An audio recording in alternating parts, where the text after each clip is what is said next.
سلام، خیلی خوش اومدید به قسمت جدید شب راید. امیدوارم که حالا همتون خوب باشه و روزای خوبی رو پشت سر گذرونده باشید. قبل از هر چیزی بگم که خیلی خیلی خیلی متشکرم بابت تبریک‌های تولدتون، بابت پیاماتون، بابت هدیه‌هاتون، بابت همه لطفی که به من دارید و داشتید، بابت دونیتاتون. و با اینکه حالا من لینک دونیتی که گذاشتم خیلی روش مانور ندادم تا حالا و اصلا بلدم نیستم حقیقتا خیلی، و خواستم بگم که دمتون حسابی گرم بابت همه چیز.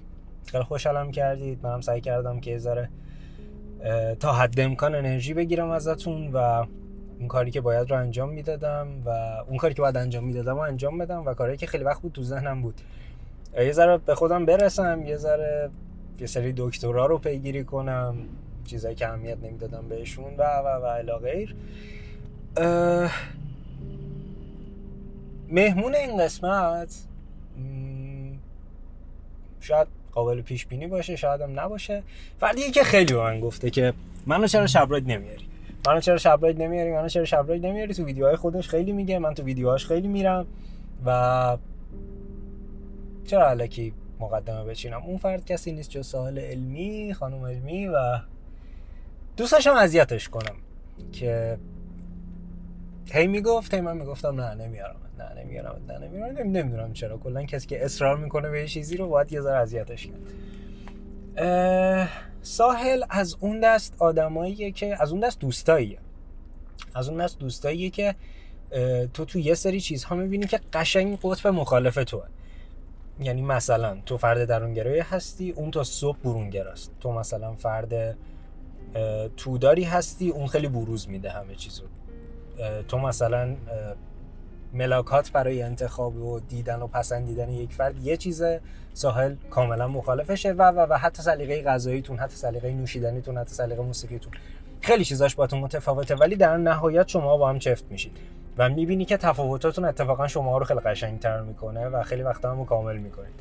و این خیلی جالب بوده همیشه در مورد ساحل برای من و برعکس، که دو تا فردی که اینقدر با هم مخالفن چقدر میتونن با هم دیگه دوست باشن و اتفاقا هوای هم دیگه رو داشته باشن و چقدر هم دیگه رو درک کنن. ولی اشتباه نکنید، موضوعمون این نیست، موضوعمون دوستی نیست، موضوعی که خود ساحل گفته و برخلاف اپیزود خود محسن و سینا بیشتر، ساحل پیشنهاد داد که من میخوام بیام بگم که آیا زندگی سخت نیست و ما داریم سختش میکنیم. یعنی چیزی که تو ذهنش بود این بود که بیایم در مورد این صحبت کنیم که آقا زندگی سخت نیست شاید، و در مورد مخالف این قضیه صحبت کنیم که آیا زندگی آسونه و ما داریم سخت میبینیمش، آیا سختی لازمه، آیا ما الکی داریم سختش میکنیم و علاقه داریم به اینکه سخت بشه و الی غیر.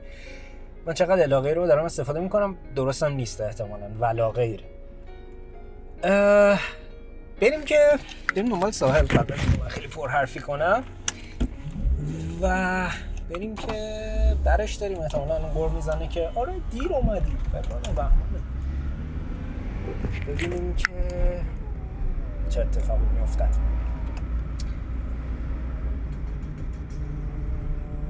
یه نکته رو من اضافه کنم، اونم این که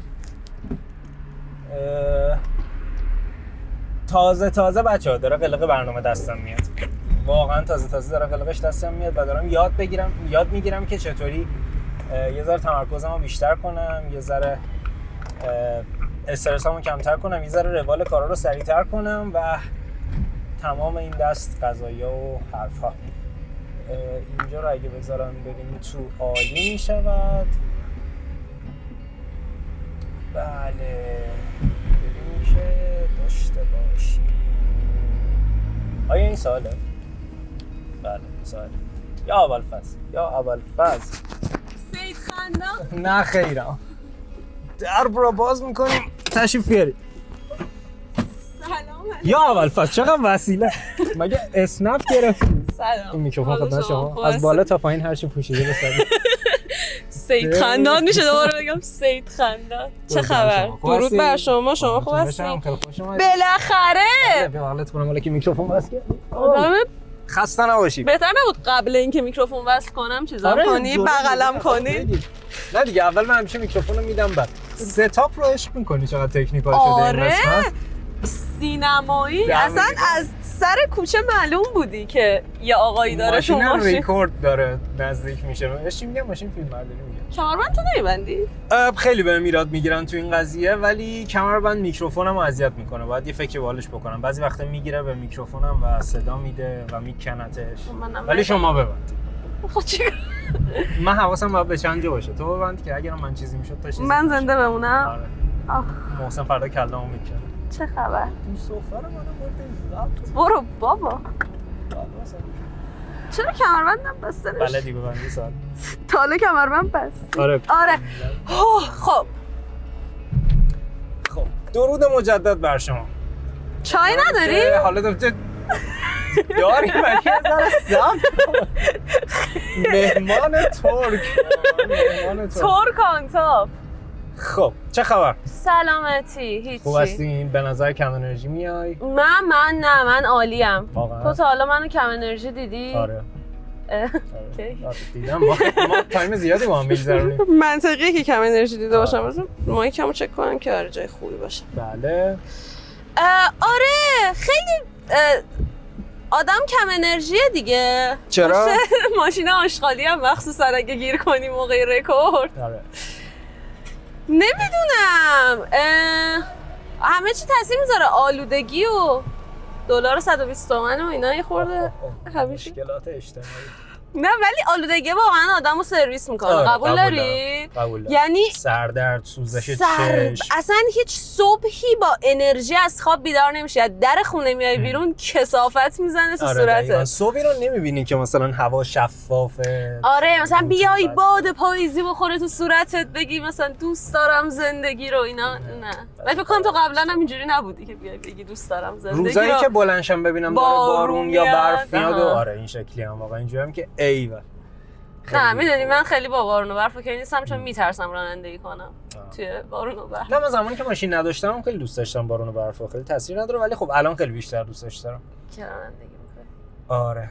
من بچه‌ها گفتم طبق روال جلو که تقریبا بعد در مورد یعنی تقریبا قصد داریم در مورد چی حرف بزنیم. اینجوری بودم که خیلی همه مهمونای اینو میپرسن در حالی که خودشون موضوع رو گفتن و جوری وانمود میکنن انگار دارم هیچ کی نمیدونه آقا. من دارم دروغ میگم. چیو خودمون؟ آره حرف مگه ضبط است؟ مگه ضبط؟ مگه ما با هم هماهنگ؟ ولی چیزی که گفته بودی یه ذره برخلاف اپیزود سینا و محسن انگار. آره من این مدلی بودم که چون میخوای از اولش بگیم که بگو. آره رضای مدلی بود که آقا چنل ناله و ناراحتی و اینا نیست. درسته که خیلی مودش آرومه، خیلی مثلا لوفی وایبه و فلان و اینا، ولی نکتهش اینجاست که زندگیه و جایی هم که مثلا آقا خوشحال کننده است. برای همین من گفتم که بیا با حضور من و یه تنارایی که پیدا کردم منو دعوت کنم. برنامه‌ها شاده. تنارایی که پیدا کردم این بود که بیا راجع به این حرف بزنیم که اپیزود یکی بود که چرا زندگی سخته. راجع به این حرف بزنیم که آیا زندگی واقعا سخته؟ آیا ما میخوایم که بدونیم زندگی سخته؟ شبات تو امین به تو. آره شاتاب تو به تو. و آره اینکه آیا زندگی واقعا سخته و این خیلی سواله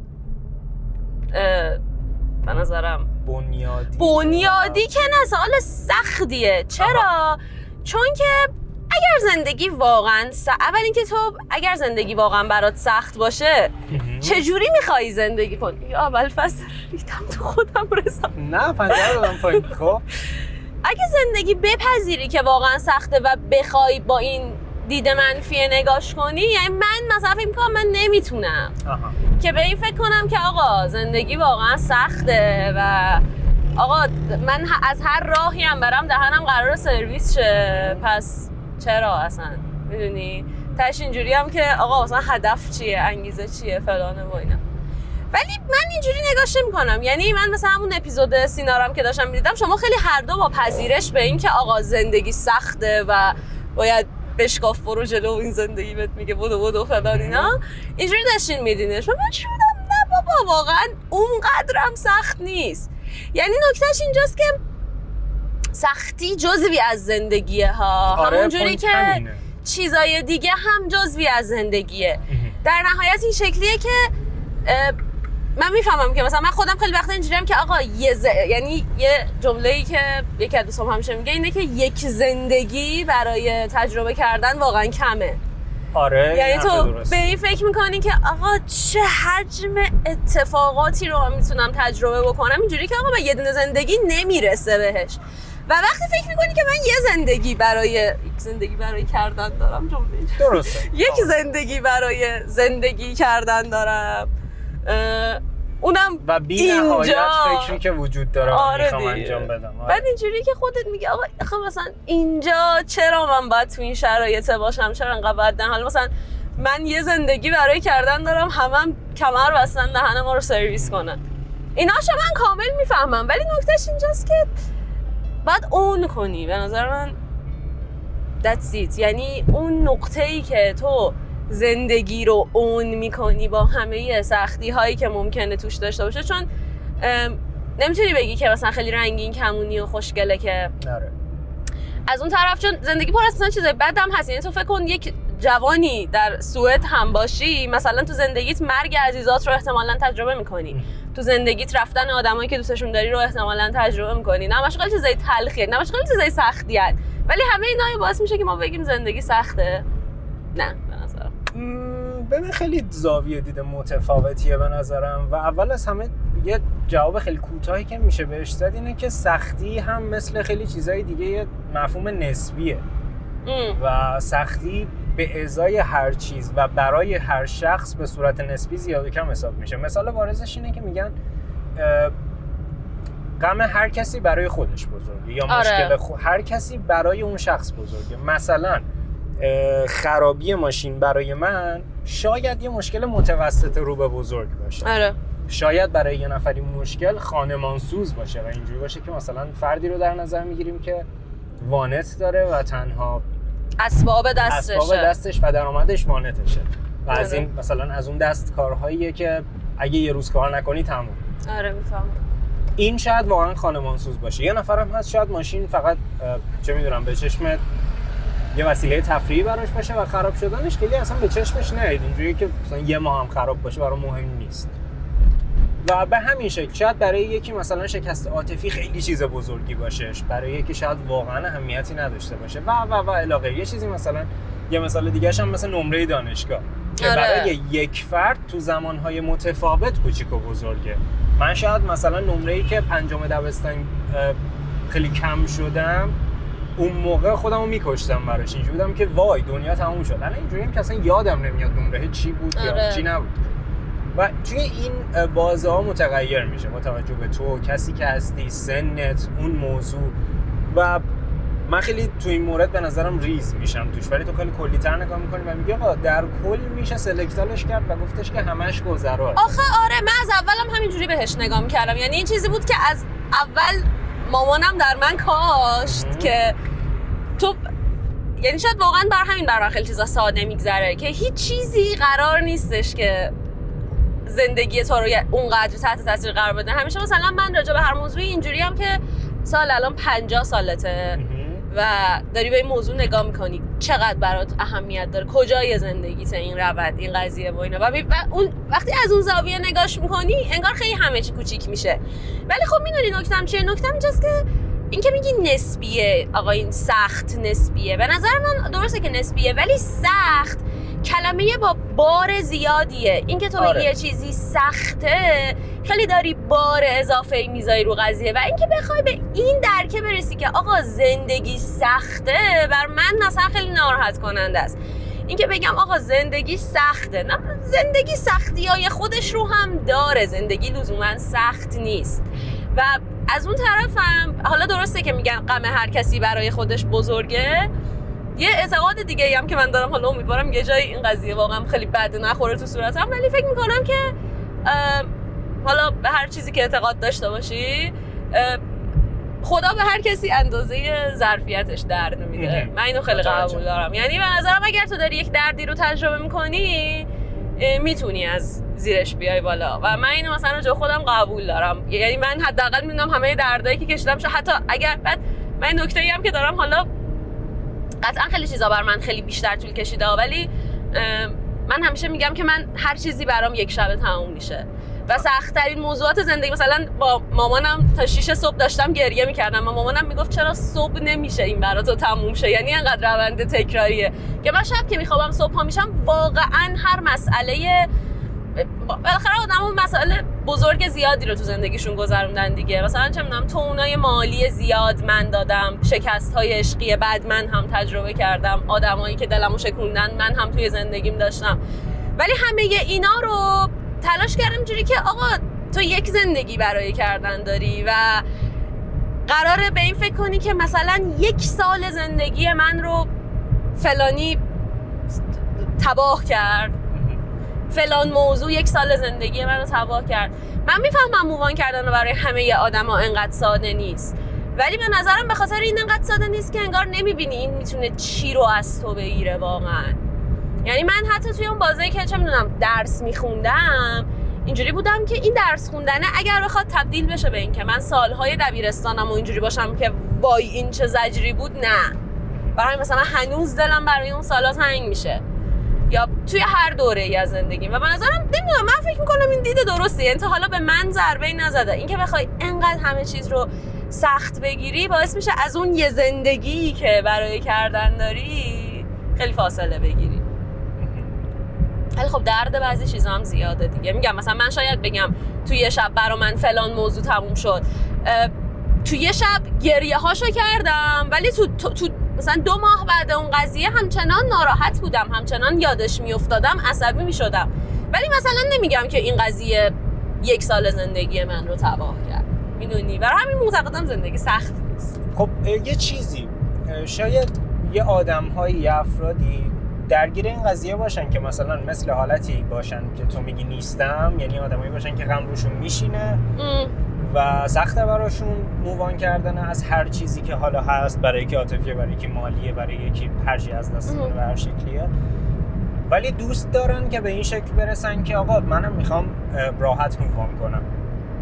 میخوام بدونم تو از وقتی یادت این شکلی بودی یا نه؟ من از وقتی یادم که این تغییر ایجاد شد. من ببین در برخوردهای اولیه با همه مشکلات زندگیم، آدمی که به من یاد داد چجوری باش دیل کنم مامانم بود و مامانم اینو به من یاد داد. یعنی شاید خب مثلا یه سریا اصلا با اون مشکل تنها دیل میکنن، اصلا نمیره مثلا کسی به مامانش بگه آقا من دارم با این مشکل الان دست و پنجه نرم میکنم که مامانه بخواد کمکی کنه، یا اصلا شاید حتی نتونه کمکی بکنه. مثلا من خوش شانس بودم که این رو داشتم که آقا از همه چی عبور کن، بگذر، راحت باش، فلان فلان اینا. ولی من راجع به مسائلی که یه وقتایی اینو نمیتونم، به نظرم اینو هیچ کس نمیتونه منکرش بشه، تو یه وقتایی دلت میخواد افسرده باشی، بعد افسرده بودن بهت به طرز زجرآوری بهت حال میده. دقیقاً. یعنی اینکه آدما مثلا اینجوری باشه که آقا مثلا من دپرسم و بدونی آدما رو حساب نمیکنن، به شکل زجرآوری حال میده. اینکه خودتو ازش بکشی بیرون هم به شدت سخته. یعنی حتی منی که چون بعضی آدما من معتقدم که خیلی هم سخت به این اعتقاد رسیدم، ولی در نهایت رسیدم، یعنی خیلی سخت پذیرفتمش، ولی بعضی آدما ذاتاً آدمای غمگینی ان. یعنی تو نمیتونی، به نظر من یعنی شاید شما واقعا الان توی هر سنی هستین اینو احساس بکنید و خیلی هم این قضیه بیرونی نباشه، بستگی به جو نداشته باشه. تو ذاتاً آدمی هستی که خوشحالی رو تجربه میکنی، بهت خوش میگذره، داری زندگیت رو زندگی میکنی، اما ذاتاً آدم غمگینی هستی. به قول رضا غم روت میشینه. ولی حتی واسه منی که غم روم نمیشینه و اینا، این مدل دپرشن گرفتن و فلان و اینا یه وقتایی واقعا اتفاق میفته و کاری که من توش میکنم اینه که من خیلی تلاش میکنم جلوه رو ببینم و اینجوری باشم که هیچ حسرتی برام نمونه. و نکتم اینجاست که نمیدونم شما مثلا بچه ها یا آدم ها کلن اینجوری هستن که این حسرت براشون موضوع. ما تنها چیزی که تو زندگی ازش میترسم اینه که حسرت یه سری چیزایی رو بخورم که دست خودم بوده. آقا مثلا چه میدونم که من الان بوگاتی ندارم، حسرت مثلا کاری نیست که من میتونستم بکنم که بوگاتی داشته باشم و مثلا نکرده باشم، ولی حسرت اینو بخورم که من میتونستم واسه زمانی رو خوشحال باشم ولی سوزوندمش. برای همین من این منو خیلی این نگاهه خیلی منو میکشه جلو که آقا تو شاید الان ناراحتی ها، ولی به این فکر کن که 10 سال دیگه اصلا همه این موضوع حل شده، ولی تو چی داری؟ تو 1 سال از مثلا یه 24 سالگی داری که دوستش نداری، یه 25 سالگی داری که مثلا توش خاطرهای خوب نداری، یه 25 سالگی نمیدونم اینو تجربه کردی یا نه. مثلا من بازی تو زندگیم داشتم، من همیشه میگم 17 سالگیم بدترین سال زندگیم بود، خیلی اتفاقای بدی برام افتاد. آره من گفتی من توی عکسای 17 سالگیم خیلی جاهای خوش مثلا سفرم، چیزم، مهمونیم، تولدمه، اصلا همه اینا، همه اون عکس‌ها رو که میبینم خیلی اتفاقای خوبی داره میفته، خیلی خاطرهای خوبی ان، ولی من میدونم تو همش ناراحتم و این خیلی چیز ناراحت کننده. من این رو برای بقیه سالهای زندگیم نمیخوام. یعنی وقتی اونجا این حس رو تجربه کردم که مثلا تو 20 سالگی نشستم عکسای 17 سالگی و خاطرهاشو دیدم و اینجوری بودم که لعنت مثلا به اون سال، اینجوری هم که من نمیخوام مثلا بشم یه دختر مثلا 30 ساله‌ای که یا اول فصل 25 سالگیشو تجربه میکنه و عکسای اون موقعشو میبینه. بعد اینو واقعا تجربه کردن خیلی ناراحت کننده است. عکسای یک موقعیتی رو ببینی و بدونی توش ناراحتی، با اینکه موقعیت خوشحال کننده است. با دوستات مثلا بیرونی. من خیلی برعکسشو دارم. که من این الان چیزی از این نمونه تو ذهنم نیست. من خیلی نمونه برعکسشو دارم و عکس‌هایی رو دارم که یادم توش خوشحالم.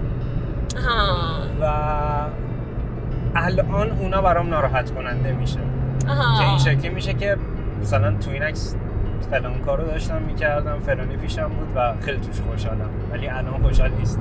الان اونا رو ندارم مثلا. آره الان حالا هر کدوم از فاکتورهای اون عکس نیستن. حالا یا مثلا اون روز هوا خوب بوده، شاید اون روز کسی پیشت بوده، شاید اون روز همه دوستات با هم اونجا حضور داشتن.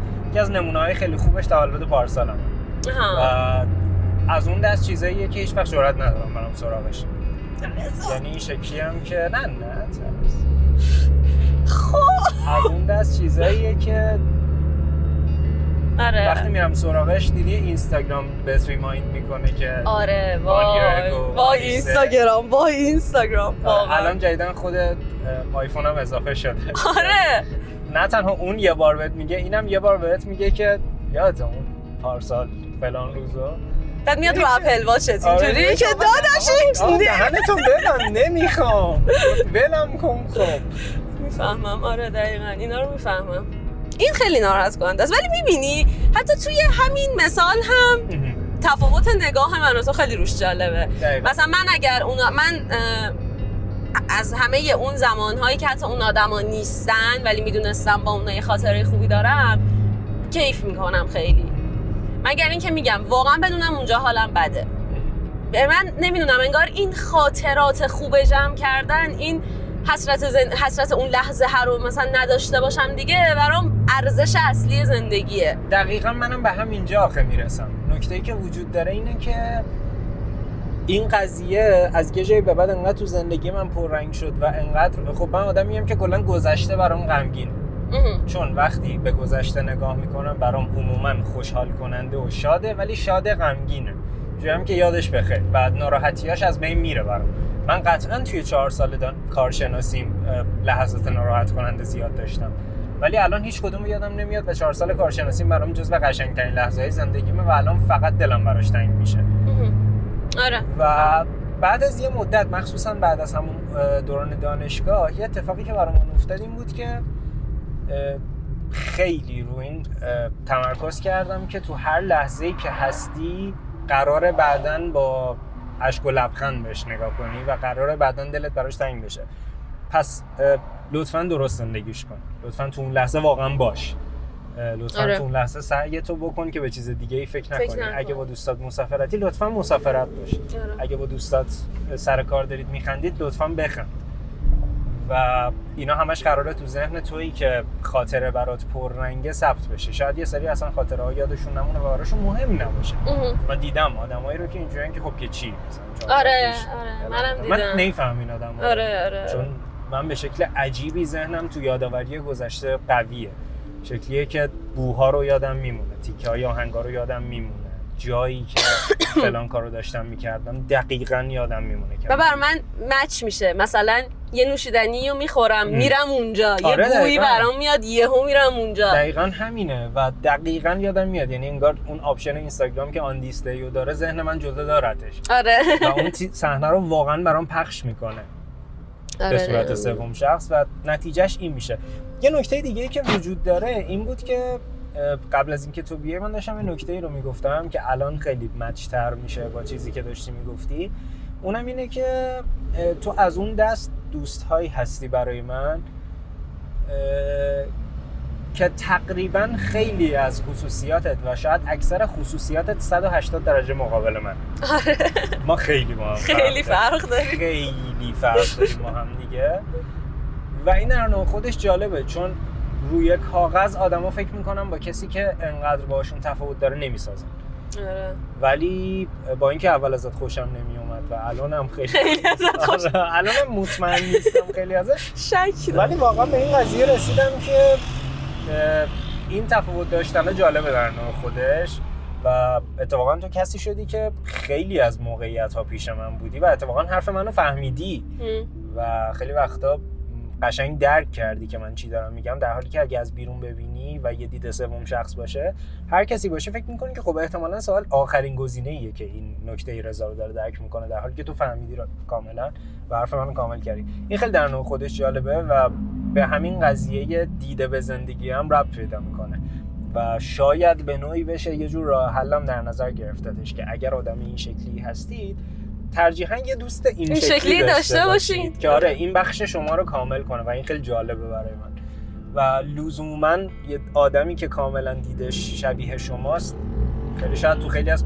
موقعیت‌ها کمک کننده. آره به دنده میده چون اون دوسته. آره. یعنی تو اینجوری که مثلا فلان موقعیت اینجوری هم اونجوری هم و اینا. بعد من حالا کلاً این مدلی هم که خیلی تلاش میکنم که خودم رو توی موقعیت‌های مختلف جای هر آدمی بذارم. یعنی حالا درسته که اون مدلی که تو غم رو تجربه میکنی من غم رو تجربه نمیکنم اصلا. یعنی حتی نمیتونم بهت بگم که آقا منم تجربهش کردم ولی من ازش عبور کردم. نه، من مدلی که تو اصلا میشینی تو غم مثلا نمیرم توش ولی میفهمم که داره چه شکلی برای تو اتفاق میفته و این که یه آدمی کنارتون باشه که بهتون روی این موضوعات دنده نده خیلی مهمه. چون تو فکر کن حال خودت بده یه آدمی هم بیاد بشینه کنارت و اون میتونه برای تو مثلا همدرد باشه ها، ولی شاید خیلی جاها واقعا این که تو بخوای از اون قضیه گذر بکنی راه حلش اون دست اون آدمه نباشه. آره و یه نکته دیگه ای که این قضیه داره اینه که تو معمولاً برای مشکلاتت به یک دید سوم شخص متفاوت نیست. آره نه دید خودت. آره تو خیلی وقت دیدی که داری جواب نمیده، اگه میخواست جواب بده تا الان جواب میده. آره دقیقاً. و اونم که پلیس نگیرتمون جنو سرگم ولم. آره و آره تو به یه دید این شکلی نیاز داری واقعا. اگر قرار بود دید خودت جواب بده جواب میده، اگر جواب نداده خب بذار از نگاه دوربین یکی دیگه ببینیش. آره و بیرون مثلا چه شکلی به نظر میرسه، شاید واقعا انقدری که تو فکر میکنی بزرگ نیست اون چیزی که داری باش دست و پنجه میکنی، یا برعکس شاید موضوعی که تو جدیش نمیگیری خیلی بزرگه و نیازه که یه نفر بهت بگه که ببین این واقعا چیز بدیه و جمعش کن و هر چیزی شبیه بهش و یکی رو شاید نیاز داشته باشی که خوشحالیاتو بهت یادآوری کنه، چیزایی که داری رو بهت آره. یادآوری کنه. یعنی آدم‌ها به نظر من بزرگترین مشکل هر کدوممون تو زندگی اینه که نمی‌بینیم اون دقیقاً نمی‌بینیم اون لحظه چی داریم، خاطرش برامون میمونه. اون لحظه نمی‌بینی که آقا این حجم خوشحالی که الان دور منو گرفته چقدر بزرگه. آره ولی توی روزات میمونه. این ایسته؟ آره نه ایست شهرکه فکر کنم. دور میزنیم بادبان‌ها رو بکشید دوستان. آره فکر کنم نمیذارم بریم. برمیگردیم. کجاییم مثلا؟ ما محکیم. ما شمالیم دوستان. آره تقریبا شمالیم. ما چالوسیم. ای بابا کاش میذاشید بریم بالا. البته یه بار من اومدم اینجا و یارو هیچ ازم نپرسید، نگام کرد گفت آها ساکنی میشناسمت برو بالا. تو هیچی نگفتی؟ من هیچی نگفته بودم، یعنی حتی سلامم نکردم. گفت میشناسمت برو. هم که ممنونم. آره و کلا به نظرم چه سخت بگیری میگذره، سخت نگیری هم میگذره و هیچ چیزی اندازه. آخشون چای میخوای بهمون بدی؟ آره میخوام دور بزنم. برو. اوه چه خانوم آقا چه بانوی بود سبحان الله. برای سختم نگیری میگذره دیگه. ولی نکتهش همینه که خیلی وقتا من مامانم یک مثال خیلی خوبی میزنه، همیشه میگه که تو فکر کنم اینو به خودت هم گفتم، تو وقتی راجع به مسئله فکر میکنی این فنجونو انگار یه فنجونیه که تاش قهوه است، اینو گرفتی اینجا و داری یه سری چیز توش میبینی، اینو که از اینجا جدا کنی و بیاریش اینجا خیلی چیزای متفاوتی توش میبینی. و نکتهش همینه، دلیل این که خیلی وقتا همه چی انقدر سخته اینه که تو داری این شکلی نگاش میکنی. یکم بیارش عقب، ببین اون سختیه آره قطعا چیزایی که توی اون لیوان است عوض نشده، ولی تو میتونی چیزای دیگه‌ای که دورش هست رو هم ببینی آیا وقتی داری از دور نگاش میکنی هنوز همون شکلیه یا نه. آره و دقیقا این کاریه که یه دید سوم شخص میتونه بهت بده و کاری کنی که واقعا یه شکل دیگه‌ای به جز اون شکلی که هست ببینی. پس به این نتیجه رسیدیم که تو این دیده این شکلیه رو از اول داشتی. آره من داشتم و به نظرم راستش خیلی هم درونیه. یعنی میخوام به این برسم نیست که آدم میتونه اون شکلی بشه یا حداقل سعیشو بکنه یه ذره به اون سمت بره. به نظرم تو کلا یه سری چیزا تو ذهن ما ارزشه واقعا. یعنی مدلی که تو شاید خیلی وقتا اگر یک مسئله خیلی داره ناراحتت میکنه انقدر اون غمی، واسه خود منم خب اتفاق افتاده، انقدر اون غمی میگیرتت که تو اصلا دیگه اینجوری که آقا من اصلا ریدم تو 50 سال دیگه هم مثلا میخوام بمیرم همین الان، انقدر حالم از این غم بده. یعنی همه چیزایی که من میگم که آقا اون موقع ببینی یه سال زندگی تو فدا نکردی، حسرت زندگی که مثلا داری به جونت نشینه فلان فلان فلان فلان، همه اینا اون لحظه برای تو هیچ مفهومی نداره. یعنی تو اصلا این چیزا رو نمیبینی و اینا همش مستلزم اینه که تو اول بتونی که همه این سختی‌ها رو، آره من گفتم اولش هم گفتم زندگی سخت نیست، زندگی سختیه خودش هم داره، تو بتونی اون سختیه که تو زندگی وجود داره رو از مرحله اولش گذر کنی، تو مرحله دوم برات دیگه طول نکشه. در نهایت اینا رو به عنوان ارزش بذاری، یه بدونی که آقا من رضا یه زندگی بلندی دارم که توش میخوام مثلا این 5 تا چیز رو حفظ کنم، این 5 تا رو تجربه کنم. این 5 تا ممکنه چه میدونم صرفاً کاری، مالی، سفر فلان اینا نباشه، میتونه باشه که آقا من میخوام مثلا شب‌های خوب با دوستامو داشته باشم، من میخوام چه میدونم شبایی که با ساحل میشینم تو ماشین موزیک میخونم و خوشحالم از این قصه رو داشته باشم. من میخوام همه اینا رو داشته باشم، برای اون نیازم اول حالم خوب باشه دیگه. آره. و اینا خیلی بیسیکن. و تو برای اینکه حالت خوب باشه، یعنی تو اگر اصل تو بذارین که آقا واقعا درسته که زندگی یه سری سختی داره، ممکنه واسه بعضیامون اونقدر سختیاش آقا مثلا چه میدونم من خودم به بیپولی بد خوردم، میدونم تو هم به بیپولی بد خوردی، من به افسردگی بد خوردم، میدونم تو افسردگی خیلی بدتر خوردی، هممون اینا رو تجربه میکنیم. ولی نکتهش اینه که این گذره اونقدر طول نکشه که زندگی تو اذیت کنه. آره زندگیت بیستان اون نشه، میفهمم کاملا و تو حرف خیلی ساده است واقعا گفتنش و تو کاراکترت این شکلیه و خیلی راحت میتونی آره اینو قبول دارم. ولی مثلا اون قسمتی که گفتی که برای خیلیا ناراحتیه خوشحال کننده نیست، ناراحت بودن انگار حال میده بهشون. و بهترین مثالی که میتونم بزنم اینه که مثل یه مواد عمل میکنه، واقعا مثل مواد مخدره که در لحظه شاید حال تو رو داره خوب نگه میداره یا شاید حرف اشتباهیه، شاید تو رو راضی داره نگه میداره که ببین هیچ کی رو حساب باز نمیکنه، راحتی میتونی برای همه کارات بهونه بیاری و در عین حال داره تاثیر بعدش هم میذاره، تو نمیفهمی داره ولی داره کم کم وجود تو میگیره و تو داری کم کم عادت میکنی. میگی من که ناراحتم دیگه، ما که ناراحتیم.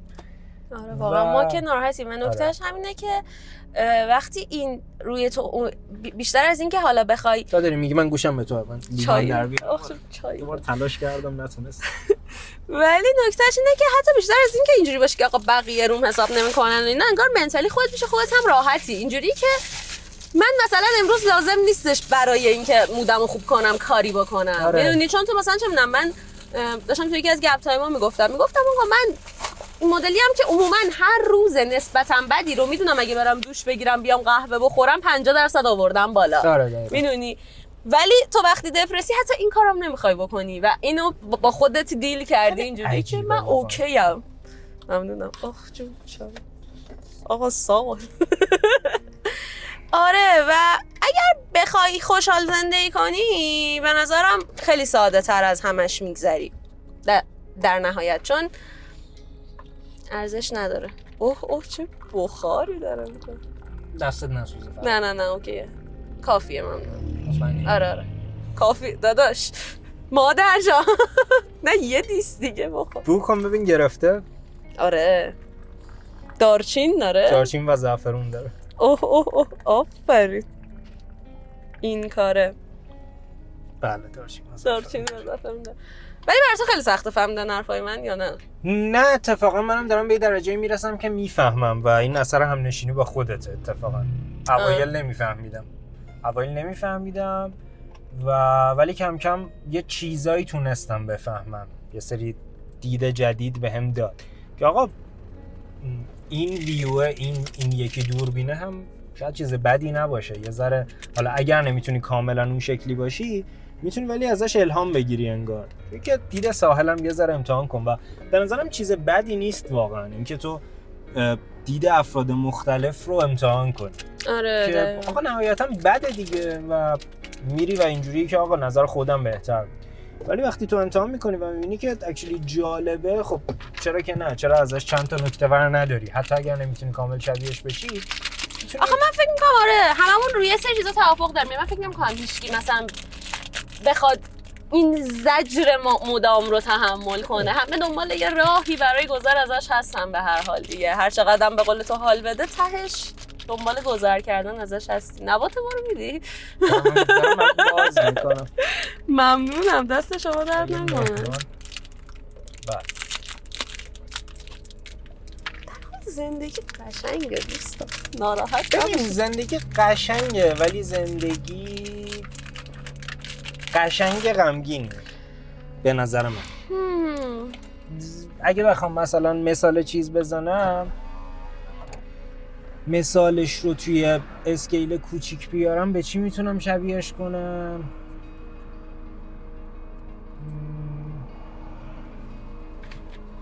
نمیدونم، شاید مثلا مثل یه گلخونه‌ای که همه یه گلاش خیلی لزوما شاداب و خوشگل نیستن. گلخونه خودش فضای باحالیه، قشنگ، جالبه، ولی خب قطعا تو چند تا اون گل اون وسط میتونی ببینی، چند تا گلدون میتونی ببینی که خالی هن، خشکن، هیچی توشون نیست و در نوع خودشون ناراحت کننده. آره اینو میفهمم. به نظر من حالا اینا یه خوردم سخته. یعنی من راستش مثلا تو ذهن خودم انقدر مثال هایی دارم که یک سری شرایطی پیش میاد که تو نمیتونی کاریش کنی. یعنی یه سری بحرانی پیش میاد که تو عملاً یک آدم بحران زده‌ای به این که من مثلا چجوری از این سختی عبور بکنم خیلی مسئله بزرگتری از اینه که حالا مثلا 2 شب گریه کنم حالم خوب شه و فلان. یه سری تروما برای تو به وجود میاد که اصلا مثلا غیر قابل حل و اینا. متاسفانه میگم خیلی مثل یک جوانی در اروپا نمیتونم با قضیه برخورد بکنم و این آره خیلی طبیعیه. ولی نکتهش همینه که آقا من به عنوان ساحل علمی میدونم که با همه بدبختی هایی که وجود داره که من فکر میکنم مثلا 80 نه مثلا 50% توی یک سری از بدبختی ها مشترکیم. مثلا تو جنگش مشترکیم، تو آلودگیش مشترکیم، تو فشار اقتصادیش مشترکیم. حالا یه سری موضوع دیگه هست که میشه چه میدونم که اونا میشه باز هممون توی مشکلات تو روابط مشترکیم، توی مثلا بدبختی آدم فقط با هم دیگه متفاوته. ولی من اینجوری هم که آقا من با همه اینا میخوام که آدم خوشحالی باشم. میخوام که آدمی باشم که مثلا 4 نفر منو میبینن از بودن من انرژی بگیرن و جدای از اون شب وقتی سرمو میذارم رو بالشت با یک لبخندی بخوابم که آقا روزمو زندگی کردم. صبحم که میخوام از خواب پاشم بدونم که شاید قراره 5 تا اتفاقی که دوست ندارم مثلا توی روز برام بیفته، ولی 5 تا اتفاقی که دوستشون دارم رو هم میخوام رقم بزنم، خودم میخوام رقم بزنم و بدونم که این زندگی منه و در ادامه هم بدونم که مثلا 2 سال دیگه نگاش کنم ناراحت نیستم و این باعث میشه که زندگی اونقدر عجیب نباشه. آره وقتی به جلو نگاه میکنی این دیده رو اگه داشته باشی خیلی خوبه. آره. و اگه بتونی بهش عمل کنی، یعنی تو حرف شاید خیلی الان بگن که راست میگه و اگه مثلا 5 سال دیگه خودم رو نگاه کنم و دوست دارم هنوز آدم ناراحتی باشم، نه، ولی از الان میتونم بهش عمل کنم، نه قطعا. مثل چیز میمونه دیگه، مثل این که مثلا تو به بچه‌ها میگی که اگه مسواک نزنی دندونات خراب میشه. آره میدونه که دندونش خراب میشه، از دندون پزشکی هم میترسه و میره اونجا گریه میکنه و نمیره تو، ولی آیا شب بلند میشه مسواک بزنه؟ نه، سخته براش. و اینم همون شکلیه انگار. دقیقاً. اصلا منظرم یکی از مثالش که خیلی برای همه قابل فهمه اینه که آقا تو وقتی یه رابطه عاطفی عمیق رو تموم میکنی، پسر مگه میگذره؟ مگه اون روزای اولی که این قضیه تموم شده مثلا یه سری تکست و عکس و ایناست، اون غمه و اون حال بدیا و همه اینا تموم نمیشن، واقعا اون انرژی تموم نمیشه. آره خب یه تیکه از وجود تو کنده شده، یه آدمی مرده واقعا، یه آدمی زنده است ولی مرده برای تو دیگه. به نظرم یه تیکه از تو مرده. آره و باید عزاداری بکنی براش. و خب خیلی این اتفاقای این شکلی خیلی سختن. یعنی مثلا من همین الان حتی بهش فکر میکنم، مثلا که واسه خیلی سال پیشه، حتی الانم یهو اینجوری میشم که مثلا چه روزای بعدی بود. آره دقیقاً.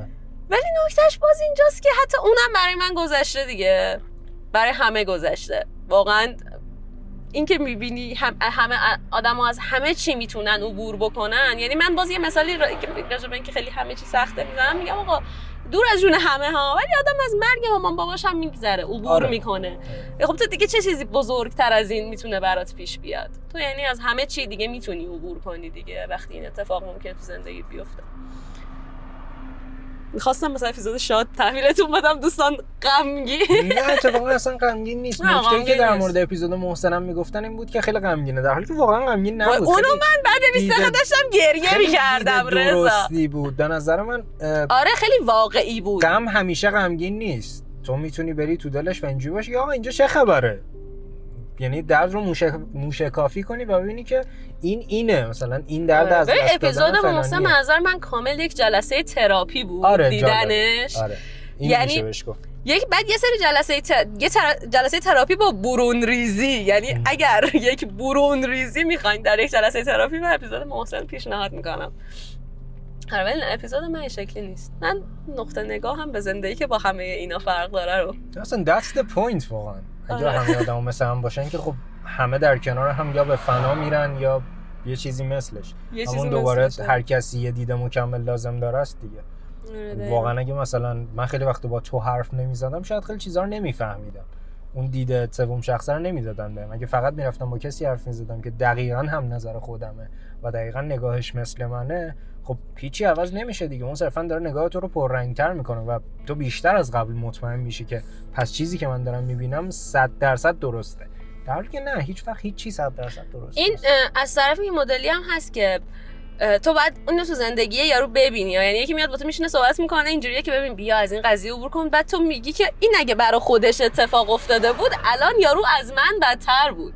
ولی آره وقتی ببینی که بری با یک آدمی صحبت بکنی که ببینی واقعا داره توی مشکلاتش یه جور دیگه عمل میکنه، اونجوری که تو عمل میکنی اون روش رو نمیره، اونو پیدا کنی. دوستان دایرکت بنده باشه نه واقعا مشکلات یه بار یه جا اینو گفتم، یه بازه کل دوستان با شکستای عشقیشون توی دایرکت من بودم. من دوست دخترم بچه‌ها خیلی به من پیام میدن، کامنت میذارن، دایرکت میدن و واقعا خیلی وقتا شرمنده‌شون میشه. میگن که من این حرفو زدم که من گوش شنوا هستم، ولی الان من چیکار کنم؟ من گوش فقط شنوا هستم بچه‌ها.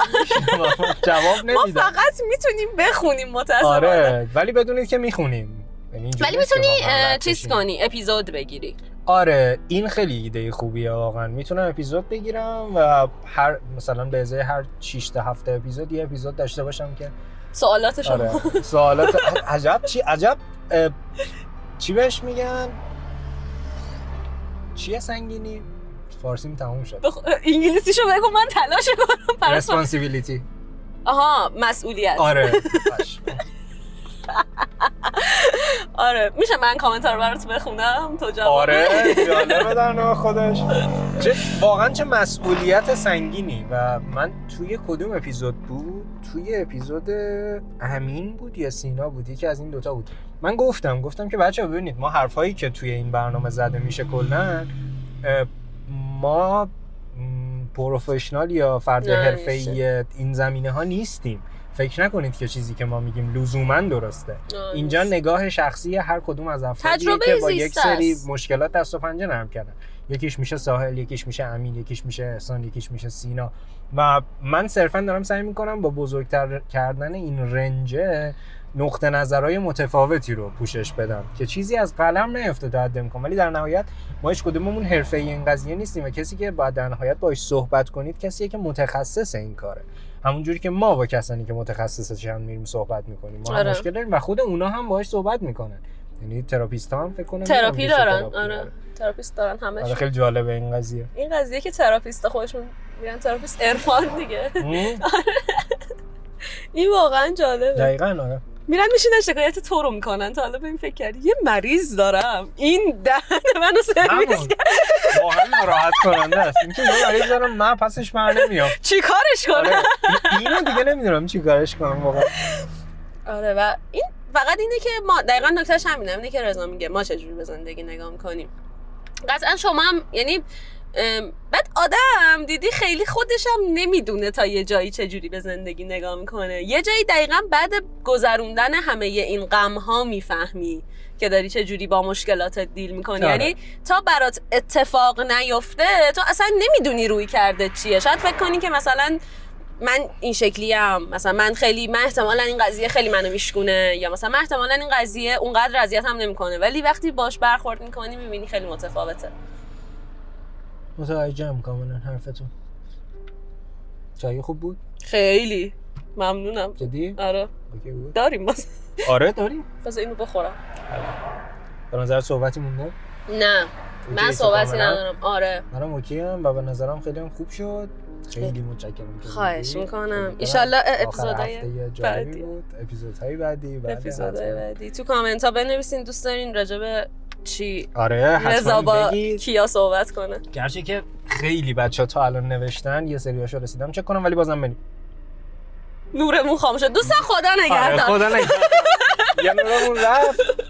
لاو بر شما و آره دیگه لایک و کامنت و این داستانم که سابسکرایب هم بکنید به دوستان خانوار. اپیزود اسپانسر این برنامه چنل ساحل علمیه دوستان. چنل ساحل قرار نبود اینو که اونجا اصلا برنامه‌ها شاد نیست. برید می‌بینید خودتون که اصلا شاد نیست. خب دیگه خدا نگهدار.